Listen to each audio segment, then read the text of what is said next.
កាជាជាងឈឺចាប់ក៏មិនស្លាប់បើគ្មានស្នេហាគ្មានបានប្រយោជន៍អ្វីក្រៅពីក្តីឈឺចាប់សាមានស្នេហាដូចជួញទុកខ្លួនឯងដកខ្លួនចេញហើយមិនចង់បានទេសុំយកពេលមើលថែខ្លួនឯងទុកខ្លួនឯងចោលយូរហើយគ្មានពេលថែគ្រប់គ្រាន់ឡើយពីមុនខ្ញុំអោយគ្រប់យ៉ាងដើម្បីស្នេហាធ្វើឲ្យខ្ញុំខ្លាចនឹងមានស្នេហាពាក្យសង្សារលែងចង់លឺហើយចង់ប្រាប់ថាខ្ញុំឆ្អែតឆ្អន់ប៉ុននឹងគឺគ្រប់គ្រាន់ហើយលែងមានលើកក្រោយអាណិតបេះដូងមិនដឹងអីផងរងតែការឈឺចាប់ស្ទើរស្ទើរស្លាប់ព្រោះតែស្នេហ៍នឹងទោះបីជារឿងធម្មតាស្នេហាគឺវាអញ្ចឹងប៉ុន្តែពេលនឹងខ្ញុំមិនត្រូវការស្នេហាទេ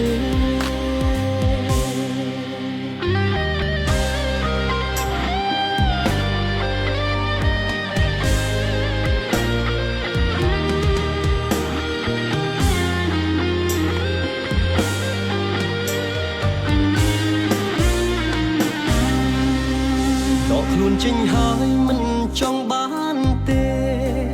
សុំយកពេលមើលថែខ្លួនឯងទុកខ្លួនឯងចោលយូរហើយគ្មានពេលថែគ្រប់គ្រាន់ឡើយពីមុនខ្ញុំអោយគ្រប់យ៉ាងដើម្បីស្នេហាធ្វើឲ្យខ្ញុំខ្លាចនឹងមានស្នេហាពាក្យសង្សារលែងចង់លឺហើយចង់ប្រាប់ថាខ្ញុំឆ្អែតឆ្អន់ប៉ុននឹងគឺគ្រប់គ្រាន់ហើយលែងមានលើកក្រោយអាណិតបេះដូងមិនដឹងអីផងរងតែការឈឺចាប់ស្ទើរស្លាប់ព្រោះតែស្នេហ៍នឹងទោះបីជារឿងធម្មតាស្នេហាគឺវាអញ្ចឹងប៉ុន្តែពេលនឹងខ្ញុំមិនត្រូវការស្នេហាទេចង់ទុកពេលឲ្យខ្លួនឯងឲ្យច្រើនស្រឡាញ់ច្រើនមិនខ្វល់អ្នកណាឡើយ